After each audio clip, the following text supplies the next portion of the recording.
তারপরে মোটামুটি যাই পারি এটা আমার সাথে সাথে আনি, অন্তত পক্ষে মানুষকে আমি এটা পরিচয় দেই যেন আমি বাউল। এতটুকু একটা কথা রাখলাম। আর বাজান, বাউল গানটা হচ্ছে ধৈর্যের বিষয়, ধৈর্য করে এই বাউল গানটা শুনতে হয়। যেহেতু একটা অলি আল্লাহর মাজারে আছি, এখানে কোনো ভুল বেয়াদবি যেন আমরা না করি। আমরা শৃঙ্খলাভাবে গান করব এবং আপনারা শৃঙ্খলাভাবে আমাদেরকে ভালো পরিবেশ দিবেন, ভালোভাবে গান শুনবেন, এতেই শিল্পীরা আপনাদের কাছ থেকে আশা করি। আর আপনারাও আশা করেন যেন শিল্পীরা আপনাদেরকে আনন্দ দিতে পারে, সেটার জন্য আপনাদের ধৈর্য ধরতে হবে। তো যাই হোক, বেশি কথা বাড়াবো না, মিলেমিশে গান করবো। সেই কিশোরগঞ্জ থেকে এসে যদি এখানে ঝগড়া করি তাহলে মানুষও মন্দ বলবে। তখন তুমি অনেক বড় শিল্পী, তুমি ছোট শিল্পী যারা আছে তাদেরকে শিখাইও। বলেছ যে মাইক্রোফোন হাতে নিয়ে যারা গান করে তারা নাকি শিল্পী না। যখন একটা বাচ্চা মার গর্ভ থেকে হয় তখন সে বড় হয় না, তাকে লালন পালন করে বড় করতে হয়। তুমি আগে শিল্পীর নাম জিজ্ঞেস করবা, কইরা তারপরে প্রোগ্রাম রাখবো। তুমি যেহেতু বাউল শিল্পী, বেলা দিয়ে গান করো, যারা বেহালা বাজাতে পারে আগে ওনাদেরকে নাম বলে তারপরে তুমি পালা গান করবা। তো একজন শিল্পীকে ইনসার্ট করে এত ভালো না। আর বাংলাদেশে প্রত্যেকটা শিল্পী এই মাইক্রোফোন হাতে নিয়েই গান করে, যত বড় শিল্পী হোক সে। তো যাই হোক, তো খোঁচাখুচি করতেও আসি নাই। বোনদের কাছে আমি একেবারেই ছোট, তবু বোনদের কাছে আবারও সালাম করতে যাচ্ছি।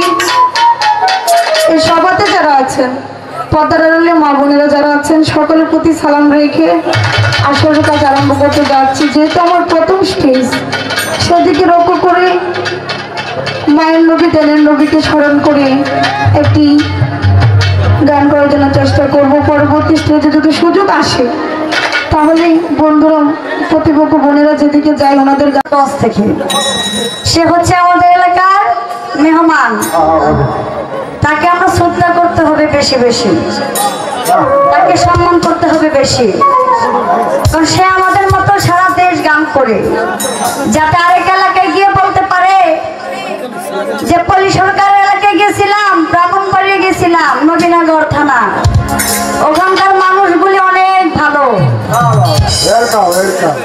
যাতে আমরা সকলেই তার মুখ থেকে একটা প্রশংসা হতে শুনি।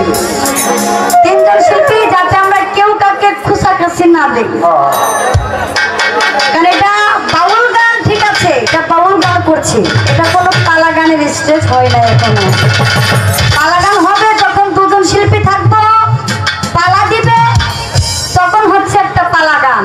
এখন যাতে তিনজন শিল্পী তার পালা গাওয়া যায় না, গাওয়া যায় না। আমরা দুজন শিল্পী চেষ্টা করবো তাকে সম্মান দেওয়ার জন্য, সে যাতে আমাদের থেকে আরো ভালো গান করে, আমাদের থেকে যাতে আরো ভালো কিছু পায়, ঠিক? তো আমার আপামনি মা আপা একটি কথা বলছে যে বাউল গান করি, বেহালা নিয়ে যাই, যে বেহালা হাতে না থাকলে বাউল যে এটার একটা পরিচয় হয় না।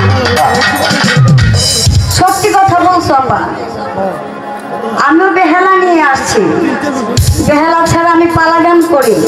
এই যে আমার এই পার্টির লোকগুলো আমার সাথে বেশি বাজায়, তারা বলতে পারে বেহালা নিয়ে আছি, তোমার থেকে বেহালাটা নিয়েছি একটু সমস্যা হয়েছে বেজা, ঠিক না? তুমি আপা বড় শিল্পী, বড় জ্ঞানী মানুষ, হয়তো আমরা বেহালা বাজে গান করতে পারি না, কিন্তু হাতে নেই মানুষকে দেখানোর জন্য যে না, একটা যন্ত্র আছে আমার, আমি যে বাউল গান করি আমার একটা যন্ত্র আছে, আমি এটা নিয়ে সবসময়, আমি ছোটবেলা থেকে, তুমি কবে থেকে গান করো আমি জানি না, কিন্তু ধরতে গেলে আমার গানের বয়স হয়ে যাবে 15 বছর মনে হয়। আমার যে গানের বয়স এটা মনে হয় 15-16 বছর হয়ে যাবে, বুঝছো আপা? হয়তো তুমি বেহালা বাজাতে পারো, আমরা পারি না, তোমার থেকে আমরা শিখবো, তুমি আমাদেরকে শিখাইবা, আমরা শিক্ষা নিব।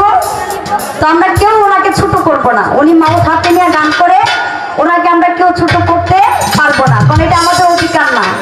সে কিভাবে গান করলো না এটা আমাদের দেখার বিষয় না।